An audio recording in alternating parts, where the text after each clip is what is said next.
Welcome friends. आज हम लोग सीखेंगे how to open saving bank account in bank और साथ ही साथ हम लोग सीखेंगे how to fill saving bank account opening form, यानी बैंक में बचत खाता कैसे खोलें और बचत खाते का फॉर्म कैसे भरें, क्या चीज़ें उसमें ज़रूरत होती है और कैसे फिल किया जा सकता है। तो सबसे पहले हम देखेंगे कि हमें किन किन चीज़ों की ज़रूरत है। सबसे पहले 2 recent passport size photograph, ID proof, address proof जैसे PAN card, voter card, Aadhaar card, passport etcetera. साथ ही इनिशियल डिपॉजिट अमाउंट जो कि बैंक द्वारा निर्धारित किया गया होता है, इन सब चीज़ों की ज़रूरत पड़ती है। आगे हम लोग देखेंगे कि केवाईसी डॉक्यूमेंट्स क्या होते हैं। हम लोग देखते हैं केवाईसी डॉक्यूमेंट्स में क्या क्या चीज़ें होती हैं। सबसे पहले pan card, voter card, Aadhaar card, passport. इसके अलावा मनरेगा कार्ड और किसी गवर्नमेंट ऑफिस द्वारा दिया गया आई कार्ड भी आईडी कार्ड या केवाईसी डॉक्यूमेंट के रूप में लिया जा सकता है। यहाँ मैं आपको एक चीज़ कंफर्म कर देना चाहता हूँ कि पैन कार्ड को छोड़ करके बाकी डॉक्यूमेंट जो हैं जैसे voter card, Aadhaar card, passport, इन सबको आप आईडी प्रूफ और एड्रेस प्रूफ दोनों के रूप में यूज़ कर सकते हैं, पर पैन कार्ड केवल आईडी कार्ड के रूप में ही यूज हो सकता है।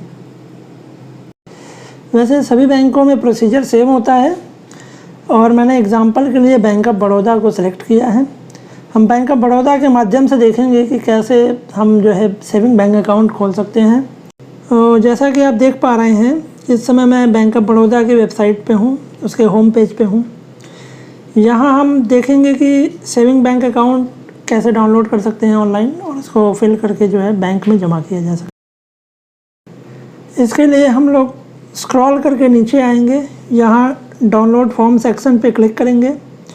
डाउनलोड फॉर्म सेक्शन पे क्लिक करते ही हमारे पास ऑप्शन आएगा डिपॉजिट प्रोडक्ट्स का। यहाँ हम डिपॉजिट प्रोडक्ट्स पे क्लिक करेंगे और जैसा कि आप देख पा रहे हैं, हम अकाउंट ओपनिंग फॉर्म इंडिविजुअल इस लिंक के ऊपर क्लिक करेंगे।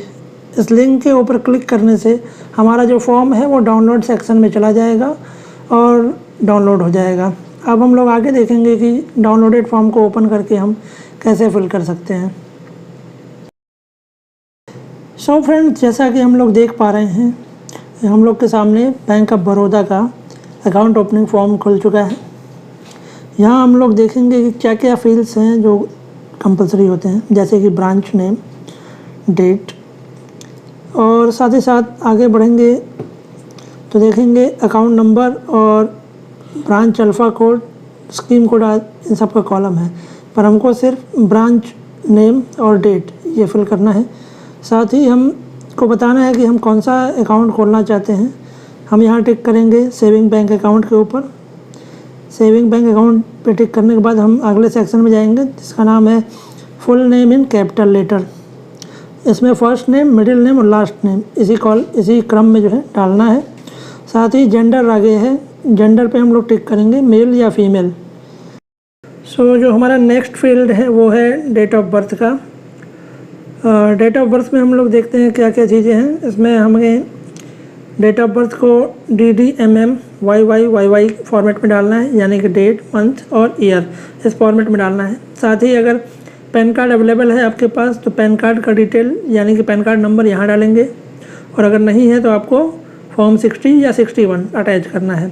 साथ ही में अगर आपके पास पहले से कस्टमर आईडी यानी बैंक अकाउंट है तो वहाँ मेंशन करेंगे। ऑक्यूपेशन में हम देखेंगे स्टेटस, देखेंगे एनुअल इनकम, नेशनैलिटी और फादर या हस्बैंड नेम। ऑक्यूपेशन के लिए नीचे ये कॉलम्स दिए गए हैं, इनमें से आपको डालना है कि आपकी ऑक्यूपेशंस क्या है, salaried, self employed, professional etcetera, students है, डिफेंस स्टाफ, ये सब चीज़ें हैं। इनमें से सेलेक्ट करके अप्रोप्रिएट जो आपका हो वो आप ऑक्यूपेशन में डालेंगे। इसके बाद नेक्स्ट चीज़ आती है स्टेटस। स्टेटस ठीक उसके नीचे दिखा है कि माइनर है, सीनियर सिटीजन है, स्टाफ है, एक्स स्टाफ है या जनरल है, NRI है, ये चीज़ें जो है स्टेटस में। साथ ही एनुअल इनकम आपकी क्या है वो डालेंगे, नेशनैलिटी डालेंगे, फादर और हस्बैंड का नेम यहाँ पे डालेंगे यानी फिल करेंगे। इन सब चीज़ों को फिल करने के बाद हम आगे बढ़ेंगे कि अगर ये माइनर होता है तो वो गार्जियन का डिटेल डालना पड़ता है। गार्जियन अगर माइनर होगा तभी डालेंगे, नहीं तो इसको ब्लैंक छोड़ देंगे। माइनर होने की स्थिति में हम डालेंगे कि ये क्या है। फर्स्ट FNNG मतलब फादर के लिए, MNNG मतलब मदर, लीगल हायर्स होते हैं उनके लिए। यहाँ फर्स्ट एप्लीकेंट्स का डिटेल आएगा। उसके आगे अगर 2 एप्लीकेंट्स हैं तो सेकंड एप्लीकेंट्स का डिटेल इधर आ जाएगा, और 2 से भी ज़्यादा होगा तो थर्ड एप्लीकेंट का डिटेल तीसरे वाले कॉलम में डालना है। नेक्स्ट जो है वो मोड ऑफ ऑपरेशन डालना होता है हमें। मोड ऑफ ऑपरेशन में सेल्फ है हमारे पास, आइदर और सर्वाइवर है, फॉर्मर और सर्वाइवर है, जॉइंटली है, एनीवन और सर्वाइवर है, और इसके अलावा कुछ अलग होता है तो अदर है। सेल्फ में मतलब अगर अकेला आदमी है तो वो सेल्फ ऑपरेटेड होगा। आइदर और सर्वाइवर में होता है कि जो अकाउंट्स होते हैं ये जॉइंट के केस में होते हैं। सेल्फ के अलावा जो भी चीज़ें होती हैं वो जॉइंट्स के केस में होती हैं। आइदर और सर्वाइवर के केस में जो आदमी जिंदा हो या कोई भी एक ऑपरेट कर सके। जॉइंटली में सारे लोग जॉइंटली ऑपरेट करेंगे। अदर्स में हम लोग मोस्टली थंब इम्प्रेशन को करते हैं, किसी का अंगूठा है तो उसके लिए। अभी आगे बढ़ेंगे तो हम पूछता हमसे कि फैसिलिटी रिक्वायर्ड, तो उसमें हमें टिक मार्क करना पड़ता है कि हमें क्या फैसिलिटीज़ ज़रूरत है। जैसे चेकबुक हो गया, statement of account through passbook, post, email, delivery of branch, statement का फ्रिक्वेंसी क्या होगा, मंथली, क्वार्टरली, ये चीज़ें मेंशन करनी पड़ती है, इनको यहाँ टिक करना पड़ता है। इसके अलावा अगर हमें इंटरनेट बैंकिंग की ज़रूरत पड़ती है तो यहाँ हम टिक कर सकते हैं। इसमें डेबिट कम ATM कार्ड, बॉब कार्ड यानी क्रेडिट कार्ड के लिए भी आप अप्लाई कर सकते हैं, पर उसके लिए सेपरेट फॉर्म आपको भरना पड़ता है। और अगर ATM फैसिलिटी आप लेते हैं तो अगला कॉलम इसके लिए ही है कि इसमें जो ATM के ऊपर नाम आएगा वो क्या होना चाहिए। तो इसमें लिखा है फर्स्ट एप्लीकेंट, सेकंड एप्लीकेंट और थर्ड एप्लीकेंट। तो क्या आपका प्रिंटेड जो नाम होगा ATM के ऊपर वो क्या होना चाहिए इसके अंदर लिखेंगे। अब अगला है रेसिडेंशियल एड्रेस का कॉलम। रेसिडेंशियल एड्रेस के कॉलम में हमें देखिए सबसे पहला पूछ रहा है कि फ्लैट नंबर या बिल्डिंग नंबर, ये पहला डालेंगे। उसके बाद स्ट्रीट, रोड, एड्रेस, लोकेलिटी आपका क्या है वो, city, district, state code, country, pin code, telephone number, fax number, mobile number, email ID, ये सब चीज़ें इसमें मेंशन करते हैं। ऐसा ये देख रहे हैं आप कि फर्स्ट एप्लीकेंट, सेकंड एप्लीकेंट और थर्ड एप्लीकेंट तीनों के लिए कॉलम बने हुए हैं और तीनों के सामने सामने आपको चीज़ें डाल देनी हैं, सेम चीज़ें, जिसकी अगर एज रिक्वायरमेंट जैसी होती है उसके लिए। आगे बढ़ेंगे तो लिखा है communication address if difference from residential address. अगर ये रेजिडेंशियल एड्रेस से डिफरेंस है कम्युनिकेशन एड्रेस तो ये चीज़ें आपको यहाँ फिल करनी पड़ेगी। आप जैसा कि देख पा रहे हैं कि सेम पहले वाले की तरह ही ये है, सारी चीज़ें वैसे ही भरनी है इसके अंदर। तो अगर अलग है तो आप भरिए, नहीं तो उसको ब्लैंक छोड़िए। परमानेंट एड्रेस में आपको सेम वैसे पहले की तरह ही जो है चीज़ें फिल करनी पड़ेंगी, house name, street, road, city, district etcetera. अब आगे पूछता है कि आपका एजुकेशन क्या है। इसमें जो भी है आप अप्रोप्रिएट टिक मार्क करेंगे, जैसे matric, SSC, SSC, graduate, post graduate. Next आप देखेंगे मंथली इनकम का डिटेल्स पूछ रहा है, तो आप अपनी अप्रोप्रिएट जो मंथली इनकम है उस कॉलम को जो है टिक करेंगे आप। और एक्सपेक्टेड एनुअल टर्नओवर एक्सेट्रा अगर आप बिजनेस में हैं तो वहाँ डालना पड़ता है। नेक्स्ट आपसे पूछते हैं कि अगर आप एम्प्लॉयड हैं यानी कि सैलरीड हैं तो आप कौन सी जगह पे हैं, पार्टनरशिप है, पब्लिक लिमिटेड प्राइवेट है, MNCs हैं, पार्टनरशिप है, पब्लिक सेक्टर में है, गवर्नमेंट सेक्टर में है या किसी और जगह है, वो चीज़ें डालनी है। और अगर आप प्रोफेशनल हैं उसके नीचे जस्ट आप देख सकते हैं कि आपसे पूछता है कि अगर आप प्रोफेशनल हैं तो आप क्या करते हैं, डॉक्टर हैं, आर्किटेक्ट हैं, CA, CS, IT consultant, engineer, lawyer या कुछ और, तो वहाँ डालेंगे आप। बिजनेस की कंडीशन में पूछता है, आपको ये देखना है कि इसमें से कोई एक ही आपको चूज़ करना है, या तो आप प्रोफेशनल चूज़ करिए या आप सैलरीड चूज़ करिए या बिजनेस चूज़ करिए, तीनों नहीं करना है। तीनों में से कोई एक जो है आप चूज़ करेंगे, जैसे real estate, antique, service provider, tender, agriculture, stock broker, जो भी हो।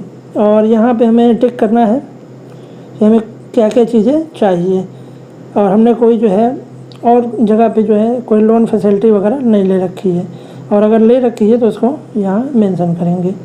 ये कौन सी बैंक में है, क्या ब्रांच है उसका, किस टाइप की फैसिलिटी ले रखी है, क्या अमाउंट है, अकाउंट नंबर एक्सेट्रा। साथ ही साथ हम देखेंगे टर्म्स एंड कंडीशन आगे जो है बता रहे हैं, इनमें हमें उसको रीड करना है केयरफुली और रीड करते हुए उसको आगे बढ़ेंगे।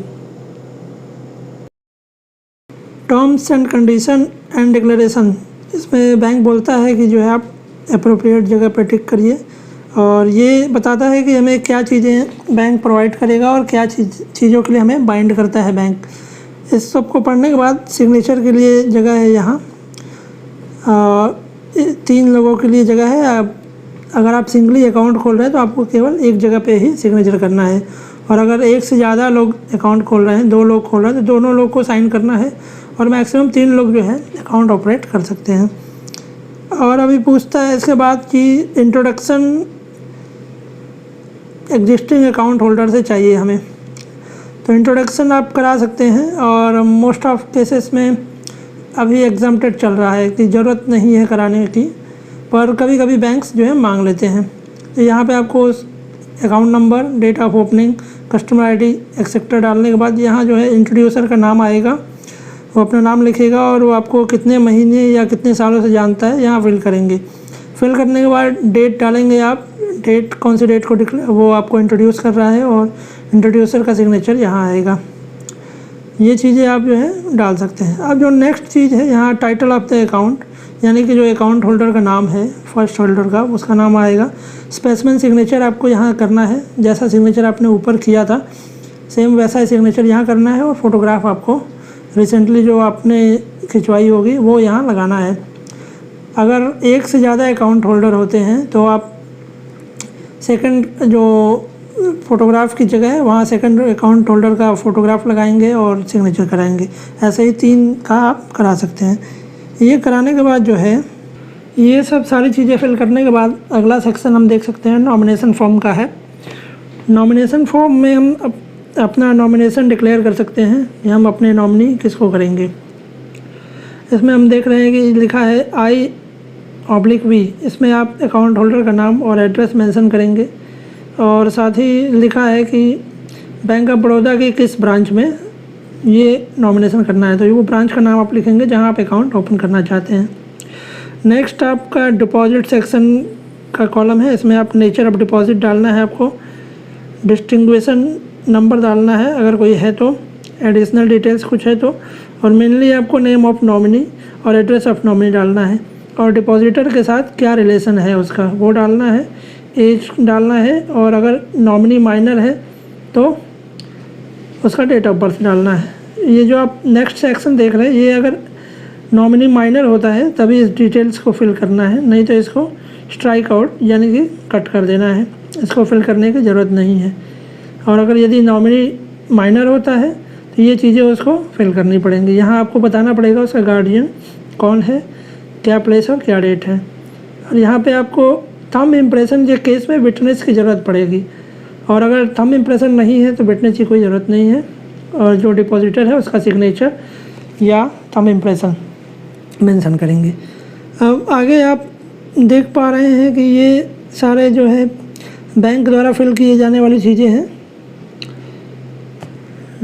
ये नेक्स्ट सेक्शन जो है ये हमारा है कि कौन कौन से डॉक्यूमेंट्स हम जो है इस एप्लीकेशन के साथ सबमिट कर रहे हैं उसको डिक्लेयर करने का यहाँ पे ये सेक्शन है।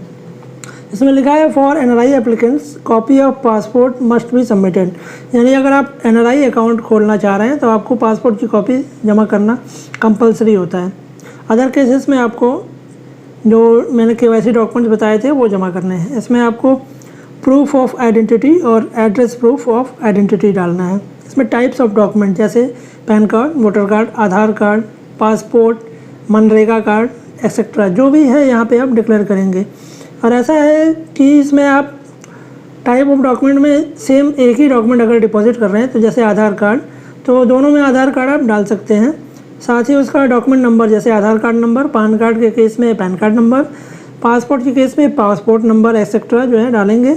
इशूइंग अथॉरिटी पैन कार्ड के केस में इनकम टैक्स, वोटर कार्ड के केस में election commission, and Aadhaar card के केस में गवर्नमेंट ऑफ इंडिया।